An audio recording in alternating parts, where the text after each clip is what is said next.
So that was nice to see that interaction between father and daughter. And yeah, looking at the artwork here, it might lead your reader to say, well, how is it that Alan's looking like a man more in his mid to late 30s at this point? And that would be something to be explained following the next story arc, The Return of Hawkman. And I've spoken in much greater detail about the return of Hawkman in my previous Spotlight series on Hawkman. Alan does show up right at the end of the return of Hawkman. He has a really nice talk with Carter Hall and with Jay and with Wildcat, and they all reflect on the fact that they're still going after so many years. They reflect on the fact that guys like Hal Jordan, Barry Allen, who else? What's that? Of course, Kadar Hall, Barry Allen, Hal Jordan, Kadar Hall, three men who all took up the titles left behind for a period of time by Carter, by Allen, by Jay, and yet those guys have passed on while the original keep on coming back. And Alan asks the question, who watches the Watchmen? And so this was really interesting here in that now instead of three elder statesmen, there were now four, with Carter Hall joining the fold. But now there will be a major revelation for Alan Scott following the return of Hawkman, which I do need to turn our attention towards. All right, following the return of Hawkman, Alan would receive some pretty important test results from Dr. Midnight and Mr. Terrific, in which a major revelation was made, which would pretty well define Alan's power set, state of being for the remainder of the Flashpoint era. Basically, Midnight and Terrific both explained to Alan that physically he was no longer human. His body was actually composed entirely of Starheart energy. And the reason why Alan looked human, the reason why he still engaged in activities such as eating and drinking and sleeping and breathing, was because he perceived himself as a human being. He just didn't envision himself not doing any of these things. But the truth of the matter was, he didn't need to eat. He didn't need to sleep. He didn't need to stay hydrated. He didn't need to sleep. But still, all these things were important for Alan in order to maintain his physical form. As I stated earlier, during the Injustice Be Done arc, Mr. Terrific explained that it was Alan's willpower that was keeping the Starheart from setting free and causing the equivalent of a nuclear meltdown. And so this had pretty important ramifications for Alan. I mean, on the plus side, he was certainly one of, I would say, the 5 most powerful characters now in the DC universe. Another plus is that he was essentially immortal. Again, the only reason why he looked as old as he did was because he wanted to see himself as an older man. He wanted people to see him as an older person. But the truth is, if he were to relax his willpower, he could easily turn into a man of 20. He could very easily turn into a green humanoid figure. However, there were important consequences for Alan as a result of this revelation.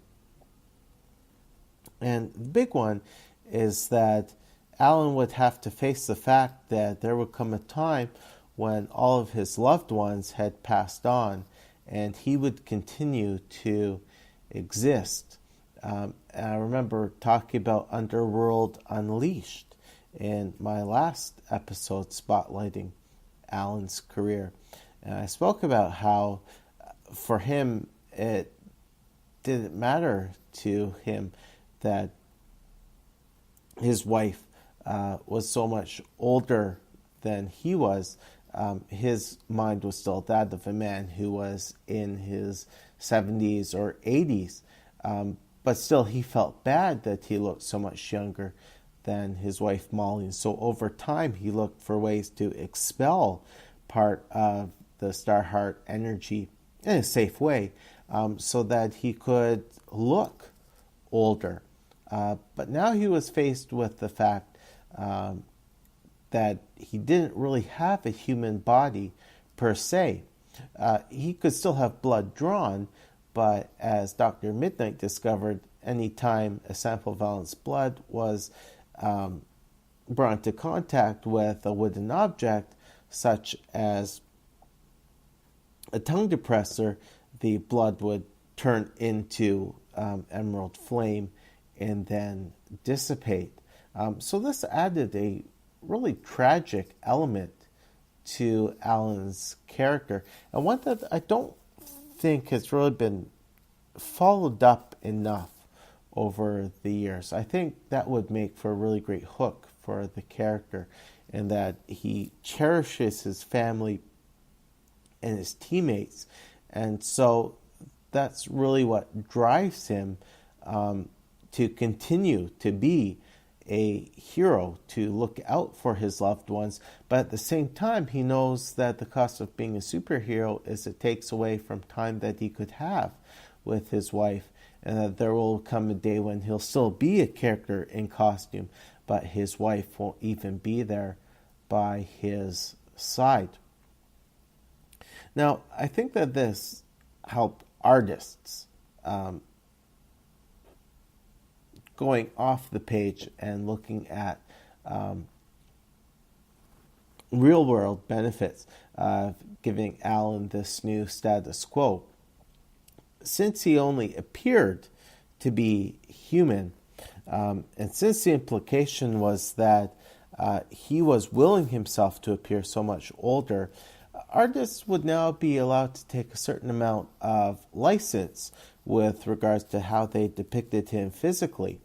So an artist could come in and make Alan look younger for certain issues. And the explanation could be that something happened to Alan that day. The Starheart asserted itself to a greater degree, and so Alan found that on that particular day, or that particular period of time, he looked much younger. But then another artist could come in and say, well, I like Alan as the elder statesman. I want him to look a little bit older. So now, what could be described as artistic inconsistencies could now actually be given in story justification. I think the one thing that makes it difficult with Alan Scott as time progresses and Alan is a character whose origins are rooted in the Golden Age is how to explain the difference between his age and his children's age. I mean, in the Bronze Age, it was easy enough to say that Alan got married 20 years ago, had kids, and then his wife left him without telling him that he had kids.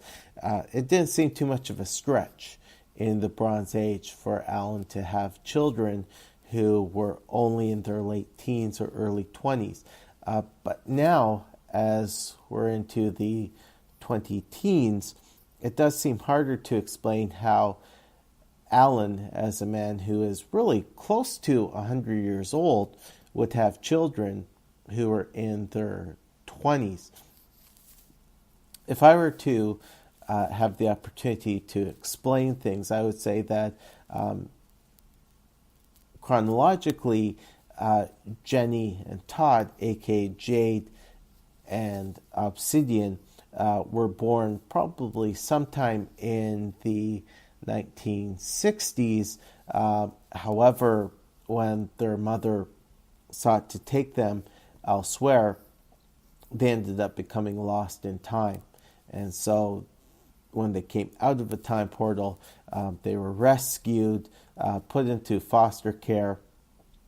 And so physically they may be in their 20s, but actually their origins, their births, reside somewhere in the 1960s. That's how I would handle it.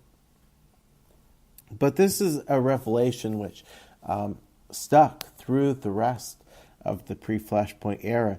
And you got to know that eventually Alan and the rest of the JSA are going to return in this rebirth era.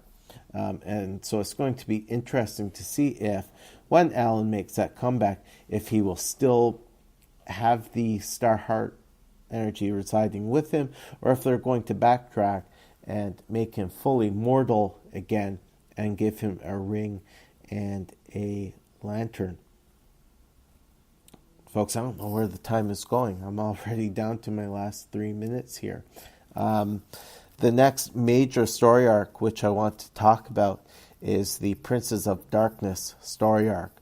Alan played a pretty significant role in that story arc, which includes the milestone 50th issue of JSA. It was also a key storyline in that Alan would take back a piece of his identity which had been taken away from him during 0 Hour, thanks to DC editorial edict with regards to the Green Lantern part of the DC universe. But I don't want to start talking about it now, only to say, hey, I'll continue with the next recording. So I'm going to hold off on talking about Princes of Darkness until part 3 of episode number 116, which I'm hoping will come your way in 2 weeks. Hoping to record part 3 well in advance of my expected release date for that episode. But in the meantime, if you want to get back to me, maybe leave some feedback on your favorite Alan Scott moments from the pre-Flashpoint era. I'd love to read some Alan Scott related feedback here on the show. So please feel free to email me at comicsandhistory@gmail.com, or head on over to Facebook and leave some feedback on the Comics and History Facebook page. Folks, until another 14 days have come and gone, this class is once again in recess.